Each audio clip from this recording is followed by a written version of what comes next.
Hello, welcome to another World of UX podcast. I'm your host, Darren Hood. Thanks for taking the time to join us today. Welcome. Those of you, you're watching, you're listening for the first time.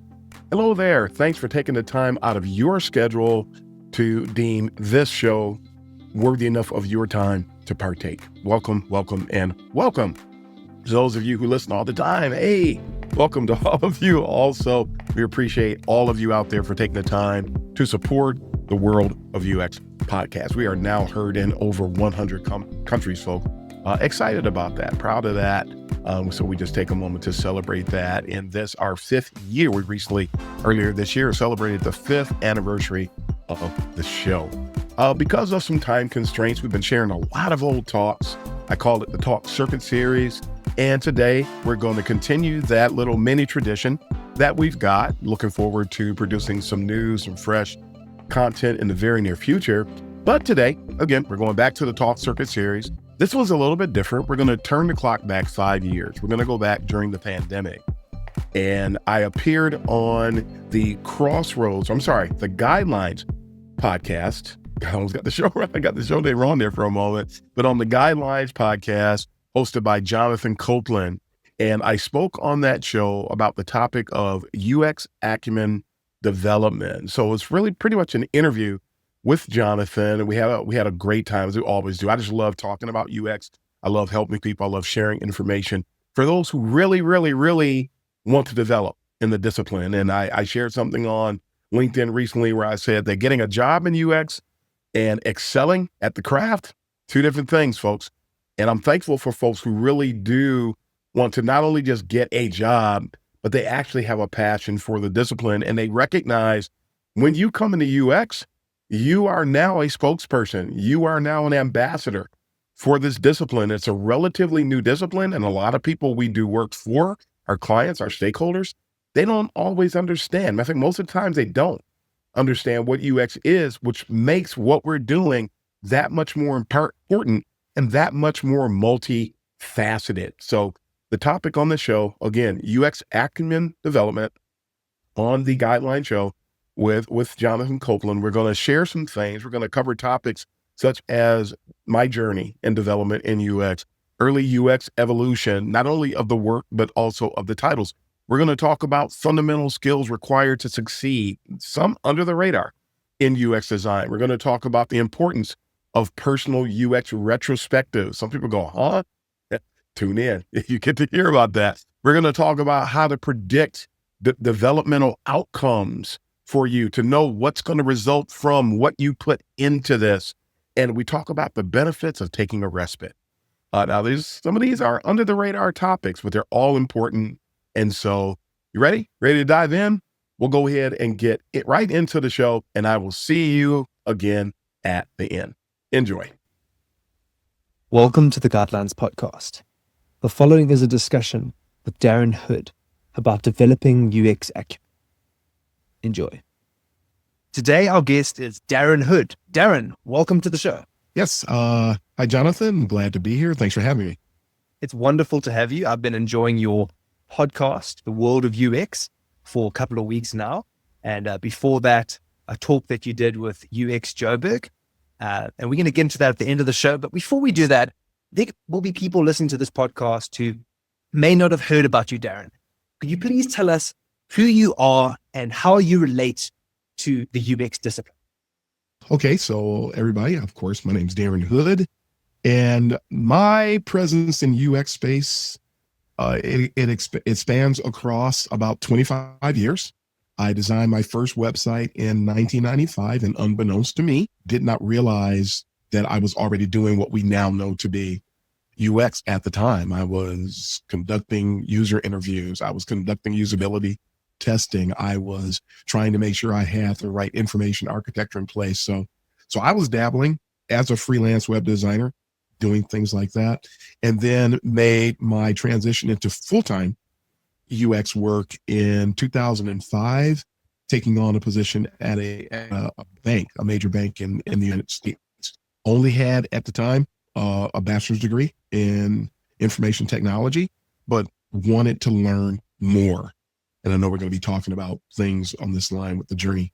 I ended up getting a master's degree in information management from Syracuse University, specializing in user needs. Felt that I still needed to learn more. And for those of you that don't know me, I love education. So I went and got a second master's degree in user experience design at Kent State University, where I now also serve as an adjunct teaching in the user experience design master's program for Kent State. I'm also an adjunct at Lawrence Technological University in Southfield, Michigan, and am going to be helping, matter of fact, I am going to be helping, I'm helping design courses for the new master's in CX program at Michigan State University, where I am going to be serving as an adjunct once that program gets up and running as well. So roughly 25 years or so of experience. I sort of kind of don't count. I just say 20 plus. And I work full time for a company called United Wholesale Mortgage, the number one wholesale mortgage provider in the United States. My footprint spans companies like, you name it, Ford, General Motors, IBM, Quicken Loans. It's my footprint spans quite a few organizations, mostly large, a few small here and there, but I pretty much have, I've run the gamut of the different types of things that you can do for the most part in UX, and I absolutely love the discipline. I love helping people grow. I can see that you're also currently pursuing a PhD in educational leadership from North Central University. Could you tell us a bit about that? Yeah, it's funny. My transition into UX was partially due to the fact that I was a freelance web designer, but before I worked in UX full time, I was actually an instructional designer. I was a trainer. I was well versed in the science of education. How do you actually construct a learning experience, which I now know to be LX, part of the experience landscape. I was doing all those things. And I eventually, as I got into UX, I always ended up helping people learn. I always ended up training people. I always ended up mentoring people. And so even though that was really my first love was education, I never got away from it, even when I was doing UX. And so one of my goals was to eventually, I wanted to be able to marry my love for user experience and my passion for education, and everything has come full circle, and becoming an adjunct has helped me to do that. And I know that by getting a PhD, it will allow me to take on a full role in academia down the road. I go out riding off to the sunset eventually by going into academia. It gives me an opportunity to merge those two passions. And so that's what that's all about. I'm roughly about 6-7 classes from completing my PhD. That's really exciting. I think it's also wonderful that you're giving back. So I think really giving yourself a solid foundation from which you can influence the next generation of UX designers. So thank you for doing that. And also thank you for being on the podcast today. This is a blessing. Thank you. Now you've been in the industry for over 20 years, and you will have seen UX change as a discipline. What have been some of the biggest shifts that you've seen over that time? It's funny. Shifts occur for different reasons. And I think sometimes we're more aware than we realize we are. There was the first shift that I noticed was that in the late 90s, around early 2000s or so, everything was about interaction design and information architecture. There was the acronym of UX, though Don Norman was called a user experience architect when he worked for Apple in roughly the mid-90s. That wasn't an acronym that was being used broadly, and people certainly didn't have UX in their titles. Everybody was either an information architect or an interaction designer. Every once in a while, you might find a visual designer that was called upon to do some type of what we now know is UX related. But of course, they didn't call them UX visual designers because nobody was using that title. So changes I know was roughly around, I want to say 2008, 2009, the acronym of UX started gaining traction before that, but you start to see it from a career standpoint where you start to see UX in people's titles a full 12, 13 years after Donald Norman experienced it. It started to become a mainstay. I personally pushed for it in places where I worked. I worked at an agency in Detroit known as Team Detroit. It's now known as Global Team Blue. We were all referred to as information architects, but we worked in the strategy department, and we were always working on deliverables. We were always conducting research. We were analyzing and synthesizing data. We were doing a whole heck of a lot more than just working on information architecture. So I went to my boss, and we went to HR, and we presented the proposal to shift, that we need a title that's more descriptive of what we do. So that was one of the major shifts. Right before that, the form factor of the smartphone came into play.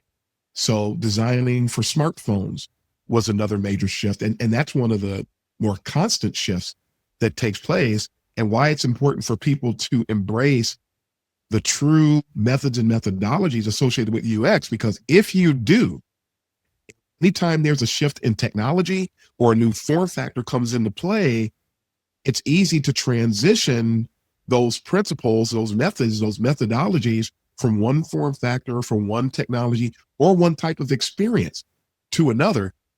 So when the iPhone came out, we were tasked to design apps. Nobody was designing mobile web experiences at the time. That came along a few years later, but we were trying to make sure to optimize design for mobile apps so that people could, you could drive your brand experience. You could get conversions. You could, whatever those business goals were, we could drive that.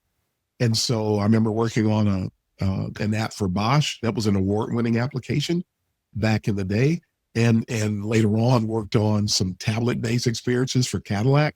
So these types of things, these were the shifts that were taking place from what do you call us? What do we do? Who are we? And then on the other side, there were the form factors that were coming into play, because the tablet came along a few years after the mobile phone. And then we had interactive TV. I was designing for interactive TV. And then eventually later, when I'm working for Bosch, I was doing ergonomic work. I was working on handheld hardware or work carts or all types of things, diagnostic equipment that we're not in the browser anymore. We're not on the phone anymore. But because I had a strong handle, a solid handle on methods and methodologies of UX, I could always shift and apply them. If someone is just working on deliverables or they're just trying to make things pretty, number one, that's not UX. And then number two, you won't be able to make that transition. So those are the main shifts that I've seen over my career. Okay. So the form factor changed, but the technique didn't. And you kept on working on different things. Yes. You were still using the same systems and techniques year after year. So something that I really want to get into is from the fundamental skills required to be a UX designer. And I've written down 3 things. I'd like to discuss each of them. Sure. And these are based on problems that I've been facing and problems I've seen other people are facing. Okay. So firstly is, and if I had to give this a broad topic, I would call this UX acumen development. Okay. So firstly, I'd say it's learning to ask better questions, foreseeing future negative events, and then dealing with information overload whilst working on a project. So let's dig into the first one, asking better questions. I just want to position it. And I'm going to position it with a quote from Mort by Terry Pratchett. Okay. Albert grunted. Do you know what happens to lads who ask too many questions? Mort thought for a moment. No, he said eventually. What? There was a silence. Then Albert straightened up and said, damned if I know. Probably they'll get answers and serve him right. I've recently found myself in meetings with clients in which I realized that I, as a junior designer, was the bottleneck. I didn't know the right questions to ask during these introduction meetings. It's far easier to talk about and complain about nightmare clients, but it's not so easy to talk about the areas where you need to grow. How did you learn to ask better questions when meeting with stakeholders? That is a phenomenal question. And I don't know if you've seen my presentation on emotional intelligence, but most people who talk about emotional intelligence usually cap out at 5 different qualities. Bullshit. I expand well beyond it. And having an inquisitive nature, a naturally inquisitive nature, is part of having good emotional intelligence. Because if you're ethical, if you're sincere, if you're passionate, and something comes up that you feel you need to know in order to help fulfill your responsibility in a given work situation, when that happens, you're simply going to ask the right questions. I think that it's a natural thing to a great extent, that if you're naturally curious, which I actually mark that as being one of the critical characteristics that a successful UX person needs to have. Naturally curious. I wonder how that works. I wonder what would happen if we would do X. I hear what you're saying, but have you considered these other 4 or 5 scenarios? But the thing is, you can't go into a room. I think about the old Superman going to a phone booth and come out and up and away. You can't go into a phone booth and turn into that person, so to speak. So when you're going through the exercises of self-awareness, check and see how inquisitive are you really? Because when it comes naturally, if it doesn't come naturally, there are ways to look at who you are and then try to develop a stronger level of inquisition, if you will. Somebody who's more than likely to ask a question. And this is so critically important. And one of the reasons I love the question and love the fact that you include that as one of those three elements is that people, they want to get into UX for God knows what reason. But here's the thing. We are not order takers. A person doesn't come into rooms, hey, we need to make these buttons work better. We don't like what we have here, so we need you to come up with something else. Can you have that done in 2 days? Okay, thanks. See ya. Just change the buttons and, make this one blue and make this one orange. We don't just do what they say. So asking questions that's that jumping off point. I hear what you're saying. I hear your requirements, but I have 6 or 7 questions for you. In order to drive an optimal user experience, asking questions is in the foundation of that adventure. We have to ask questions. We can't just hear what somebody wants, say okay, and then just go do it. What if they're wrong? What if what they're trying to execute, what if there's no demand for it? What if somebody asks you something and then you perform a SWOT analysis and you make some determinations, you make some discoveries, and then you go back to the client, to your stakeholder, to talk about what you have discovered, and then take those unanswered questions. Because if you go through an exercise like that, you're going to have unanswered questions. Well, guess who has the answers? For the most part, probably the stakeholder, the client. So it's a natural occurrence, but if you don't have it, face the fact. If you're not an inquisitive person, you don't seem to care about what makes something tick or what would happen if you did X, which by the way is key to being an innovator, then you have to learn how to ask the questions. So now if you're not inquisitive, but you're disciplined, you can use your discipline to help make yourself cultivate, build a more inquisitive person. And because it has to be natural. If it's not natural, it won't work. Do you think that there are any tools that one can use to jog the memory when it comes to asking better questions? So something that's coming to mind right now is a tool called 5 questions. So basically, whenever someone tells you something, you ask why, and then you ask why again, and then you ask why again. And the tool is to like 5 deep in terms of asking why. Is there anything else that comes to mind that can help people maybe who've realized, okay, like I am an inquisitive person, but at the same time, I find myself in scenarios when I'm with clients and I don't know what to ask. Is there any way that they can go and educate themselves in a way that they can ask these better questions? I can't think of what people might consider to be a formal tool, but I am a huge advocate of being as natural as you can possibly be. I do, however, know of one way to help drive it, another way. Cool. And this is something that, for the record, it's not going to work when you're in the meeting with the client. This is something that, in order to build you, emphasis is on the word build. Nothing is built by osmosis. Everything that's built, you have to make a conscious and definitive effort to build something. Somebody can bring you the bricks. You won't have a house unless you get out there and get the mortar and start putting it together. And you need a plan. So my mindset is that's at the root of it. So here's the methodology. Again, I mentioned you can't do it when you're in the meeting. This you have to do after other meetings.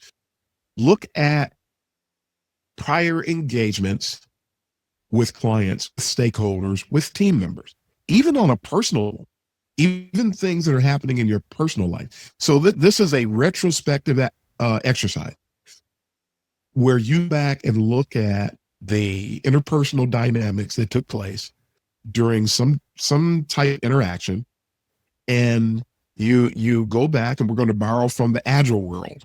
So for a lot of people, this may sound familiar. It is the same thing that happens with an agile retrospective. You do it to yourself. What did I do well? What could I have done better? What would I like to do going forward?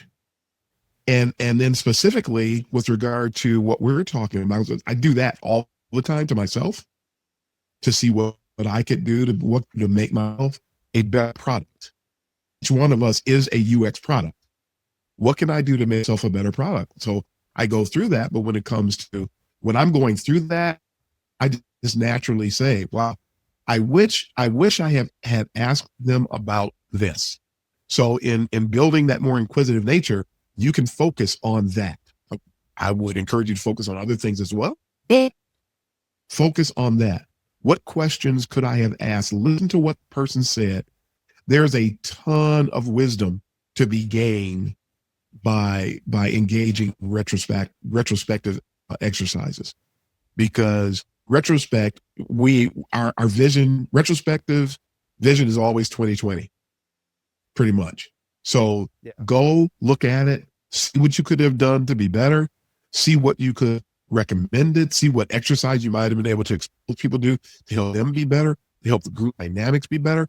But ask yourself, what could I have presented? What kind of query could I have presented in this scenario that would have made it a better user experience for my clients and my stakeholders? So we're talking about applying an aspect of UX to our engagement. A lot of UX professionals don't even consider it. It actually reminds me of a quote from a book that I love called Zen and the Art of Motorcycle Maintenance by Robert Persick. And he says, you want to know how to paint a perfect painting? Easy. Make yourself perfect and then just paint naturally. So it's not just a thing on working on being better questioning, actually work on yourself, and that'll lead into it. Okay. Yep. So the next thing is foreseeing future negative events. This is an incredibly important part of being a good UX designer, because you're not just looking at the happy path, how you want a user to experience the product. You're looking at all of the possible mistakes that might come up along the way. How would you go about cultivating this skill within yourself to learn how to sort of look ahead and predict the possible outcomes? Wow. This is really interesting because partially it's dependent upon the same thing I just mentioned, the retrospective. That's a really powerful tool that a lot of people, it's free. So put it in your toolbox. Retrospection, it's huge. Yeah. But there are two parts of UX, and I know you've seen my illustration on the landscape of UX pillars, all the different splatterings of methodologies and different things across that illustration. And there's two on there, and people can't usually read it, and so they're going to miss this. But there's two on there that are key. One is risk mitigation. The other one is error mitigation. Both of them require foresight. There's an old proverb that says that a prudent man foresees the evil and prepares himself. Yeah. So foresight is this thing. It has to be what we do to know, because some people will hear me say this and they'll go, well, I'm not good at seeing things. So I'm going to say this. Please don't beat yourself up. You will never mature. You will never grow. You will never advance if you expect yourself, unlike many people in the UX world that I have encountered today. They want this microwavable development, this microwavable growth. They want to put themselves in the microwave of UX and turn into this top-notch UX person in a matter of 3 minutes. And it simply doesn't happen that way. Everybody has to mature. So this first part I want to mention is that, well, besides the retrospective, is that you're going to mature over time and you're going to get better. There's no way, if somebody's hearing this for the first time, you are not going to go into a meeting next week and foresee everything that could possibly happen and then begin to prepare for that. You don't have the skill. You don't have the experience. I didn't when I was at an early person stage. When I was a junior UXer, I couldn't do it. I'm able to respond to your questions, Jonathan, because of the things I've experienced over the years, and it affords me the ability through retrospect, and because of things that we practice regularly, and we see what works, we see what doesn't work. So that longevity, that engagement, that going from milestone to milestone in my own UX career enables me to respond the way that I respond. And directly to this particular question, when I'm on a project, it enables me to see the bump in the road, to see the pitfall, to see the potential struggle. And that's one of the things that UX practitioners bring to the table that people don't understand. The people who think that we just come to make things look pretty and don't realize that we're basically inside the user's head. That's where we live. And I'm a big, you're making book references. I'm going to make a movie reference here. There's a movie called Equilibrium. I'm a huge movie person. I grew up on movies and I'm still a big movie guy. I'm the head of a movie group, actually. We can't go right now because of the pandemic, but yeah, I schedule movies. We're notorious for reserving entire auditoriums and going to see movies. But one of my favorite movies of all time is a movie called Equilibrium. I don't know if you're familiar with it, Jonathan. The movie starred Christian Bale, Taye Diggs, and I can't remember some of the other actors. There's a few recognizable people in this movie. But this movie it's a mix of classic sci-fi and martial arts. So the guys they believe that emotions are the root cause of the ills of society. So they come up with a prescription medication that people take that suppresses emotions, and because they feel that by suppressing emotions, you'll suppress crime and everything else that goes along with it. So Christian Bale is part of these emotion pillars. They're called the Tetragrammaton. And but I said all that because I have to set the stage, or it probably won't make sense. Frequently in a movie, they can recognize when somebody's using their emotions, and they make a statement that I constantly use when I'm talking about UX. And they said the Tetragrammaton are frequently noted as saying, "It's my job to know what you're thinking." And when I saw the movie, and I forgot I was watching the movie, and I immediately went into UX mode.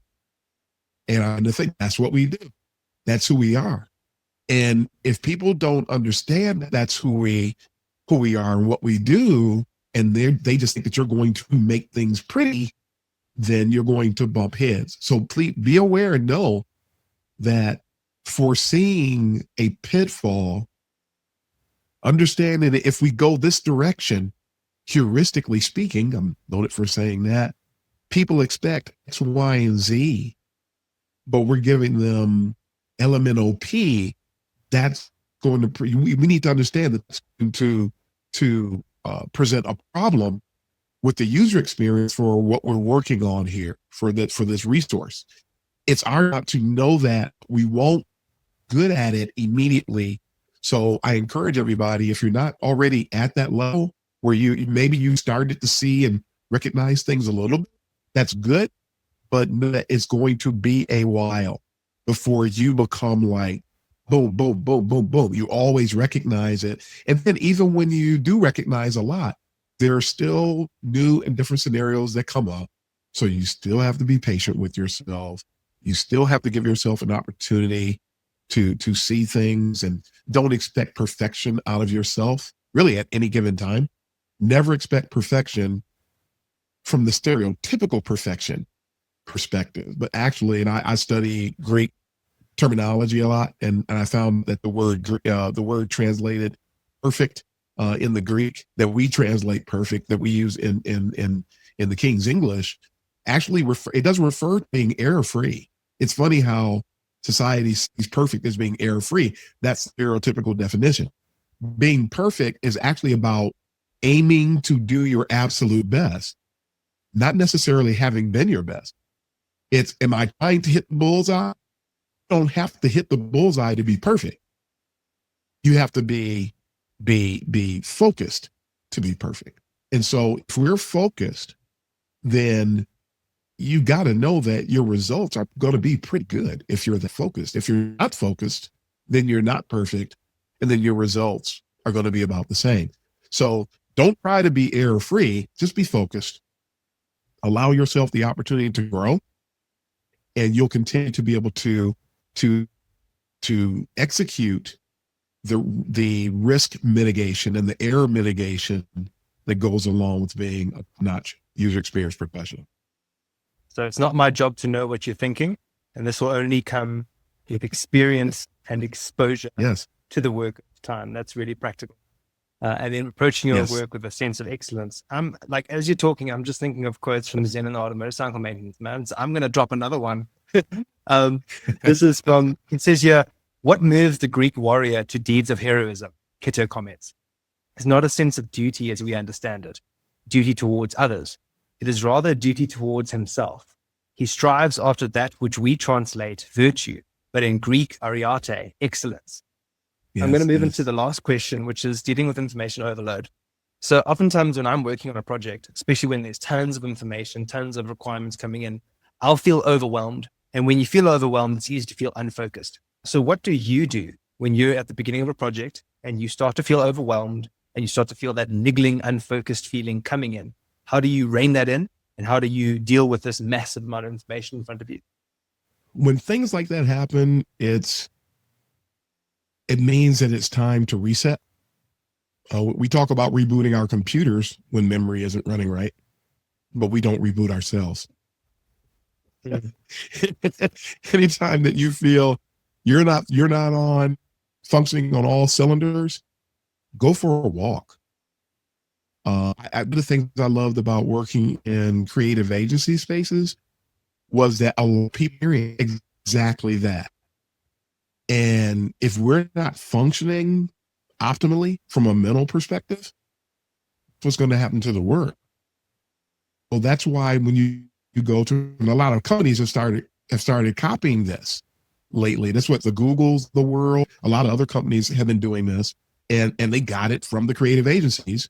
You'll see ping pong tables, foosball tables. You'll see a walk track. The building where I work now, we can go outside and we can walk. We have a game room where I work now. Get away from your desk. If you're having a moment, you need to reboot. I mean, you ever thought about the word recreation? I'm doing a little bit of wordplay again here, but the word recreation, look at it. Look at what the word really says. You're recreating. And we don't think about that. And the word is right in front of us. So you need to recreate. Get up from your desk because you're not optimal. Go into the game room and play a little Space Invaders. Play a little pinball. Sit there and fire up the Sony PlayStation and get a little whatever the games are. Because I'm not a big gamer, but Mortal Kombat or whatever it is. We need to engage in something that sort of detaches us from reality, allows us to relax, and which is, in a sense, that's what's happening when people take naps and they call them power naps. You're actually resetting yourself. When we sleep, the body is restructuring itself. It's rebuilding itself. It's refreshing itself. When we get away from our desk and we go for a walk, or you go over in a corner and just put your head down for a few minutes, or maybe you just run down to a cafeteria or to the local coffee house and you get some coffee and you just sit there and talk to another coworker about life, not necessarily about the work. And every time we do this, what happens when we get back to our desk? We're sharp as a tack and we're ready to face the world.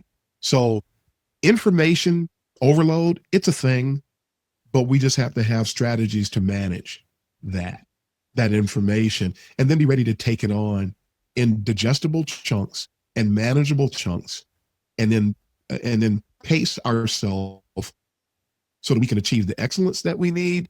There's everything that's coming across our plate. If it's coming across our plate, deal with it. But don't act like you're invincible, because you're not. None of us are.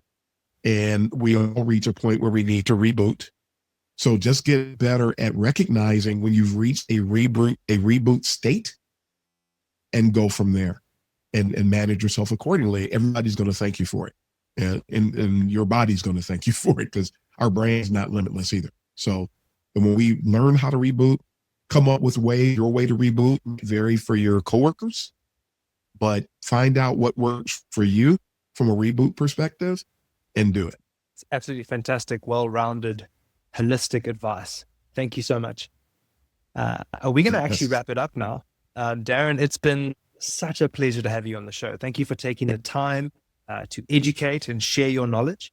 So just as in closing, I'd like to tell everyone about the World of UX podcast. So I mentioned at the beginning, and yes, guys, if you're looking for a succinct, well-packaged, just really well-rounded podcast, I highly recommend the World of UX podcast by Darren Hood. You'll find it wherever you listen to podcasts, Apple Podcasts, Google Podcasts, wherever. So go and check it out.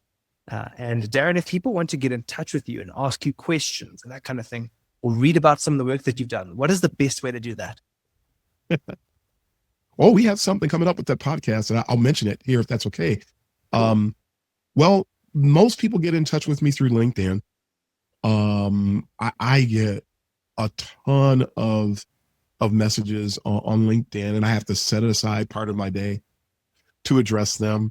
Sometimes people ask me if I can be their mentor, and I get so many requests that it's practically impossible to do it. So there's a couple things that are coming up, and this will tie into the LinkedIn piece. Feel free to reach out to me. I'll always get back to you when I can. Of course, I'm not going to do it during a work day. If I'm having a break, if I am rebooting, because I'm extremely intense, and the more intense you are, the more you might need to reboot. I'm an extremely intense person, as you may have guessed. When I'm doing that, sometimes my reboot is to engage with somebody about it. So I might respond to you that way. More than likely, though, you hear from me after hours, and I'm in the Eastern time. Also, we are on the verge of, well, not on the verge of, we actually have launched a uncensored YouTube channel where the talk I did for UX Joburg is out there now. And I'm in the process of taking old talks that where you have the deck is available on SlideShare, but you don't have the context a lot of times. I'm actually going to be recording those talks fresh. Those will be there. You'll be able to engage, post notes, post questions there on UX Uncensored. And backing up again, because I forgot to mention something about LinkedIn. If you have a topic that you'd like me to speak on, let me know. And as Jonathan mentioned, I give of myself. I love doing it. I feel an obligation because the discipline has been good to me. I've had a lot of bumps. I've had a lot of weird stuff happen, but all in all, the discipline of UX has been good to me. There's a lot of people that are just getting started, a lot of people that are juniors, and I still feel a responsibility to these people to help them to achieve the same path that I have. So to be grow, then I'm here to support that. And I do in everything within my power to support, whether it's LinkedIn contacts, whether it's what we're going to be doing for UX Uncensored, or whether it's addressing a topic that somebody presents on World of UX podcast. So these are the ways to get through to me. The last thing I want to mention is that we are in the process of starting a live broadcast called Talk and Shop, where we're going to be just having random people on the all live talking about various aspects of UX. And so there's more news to come about Talk and Shop later, but we'll be addressing topics that people have that they want us to elaborate on in the UX world, because as I said on the podcast that just came out this week, UX is still a baby and it needs its diapers changed sometimes. And in our lives, we have to do that in order to optimize. So all of these resources together, I feel that they allow us to do just that and give us an opportunity to thrive in doing what we love doing. And one last question. You spoke to us about Yes. movies. What movie would you recommend? Oh my goodness. You got to give me I a know, topic. it's tough. It's tough. Oh my God. Man. So I got to do something obscure. Okay. If it's, and I'll, how about I do 2 or 3? There's an old classic. I was in the Detroit Free Press years ago giving this recommendation. And so I'm going to give the same recommendation to you guys. You already heard me talk about Equilibrium. If you like sci-fi and you like martial arts, you'll love the mishmash that puts together. Here's one. Dolores Claiborne. If you love thrillers, Dolores Claiborne is a fantastic thriller. Some people might consider it to be slow at times, but this under the radar movie is just absolutely fantastic. And I won't even tell you what it's about. You can go to imdb.com and look up the synopsis of the movie, but it is I'll put it in the show notes. absolutely phenomenal. The other one is the one that I was mentioning, and I sort of diverted myself there. The one that I was in the Detroit Free Press recommending was a movie called House of Games. It's another thriller. In case you're wondering, that's my favorite kind of movie, is a thriller. So I can sit there. Here I am in a movie trying to figure out who did it. You know, I'm supposed to be relaxing. I'm solving puzzles. I'm watching the movies. So House of Games is a thriller. David Mamet is a world-renowned screenwriter, and this is a phenomenal movie. And it's about a woman who catches some con men, and then here's the UX in me coming out again. She's a scientist, and when their con fails, she gets them to agree to do what we would consider to be an ethnographic study. So again, I haven't left the work. I'm just watching these movies, looking at the work. So it's about a woman who does an ethnographic study on con men. It's a phenomenal film. Again, it's Sounds slow. amazing. If you're looking for car chases and for things to blow up, you're going to be grossly disappointed. But those 2, I'll leave it at those 2 for now. I highly recommend. That's fantastic. I think I just want to end on this note. UX is not something that you can just jump into to take advantage of the pay scale or the opportunities. You have to do this if you love your job. And Yes. this is something you want to commit your life to. And I think it's cool when you ask someone about movies that they love and they start telling you about their work and about how that comes into it. I think that's really a big takeaway here. Like, UX is not something you can conjure up. This is the discipline to throw your life into, and Yes. to be passionate. Okay, we hope you enjoyed that set with Jonathan Copeland on the Guidelines podcast. Had a ball. I just enjoy going on these shows. Thanks to all of you who enjoy having me on the show as well. The people who invite me out. Those are always fun to do. There are a lot of great spots in the community in this age where we're being overrun with misinformation. There are a lot of people out there that do have some content that is really good and important that we tap into. So salute to Jonathan and other people. We hope to share some other shows. We got a few more. You might have been surprised. I forgot to mention, there's no video in that show today. It's all audio, but we still thought that it was important and critical for some people to hear that. So that's all the time we have for today. Before we sign off today, from a KaizenTees.com's perspective, we just want to share the UX UI, no such thing, ceramic mug. This is new at the KaizenTees.com website. Want a fun way to get the message out? about the discipline, you can go over to kaizentees.com, look up the mug, and get your mug today. But we're going to go ahead and sign off here, folks. So until next time, this is Darren Hood, the host of The World of UX, wishing everybody all the best. And until next week, have a UXing, everybody.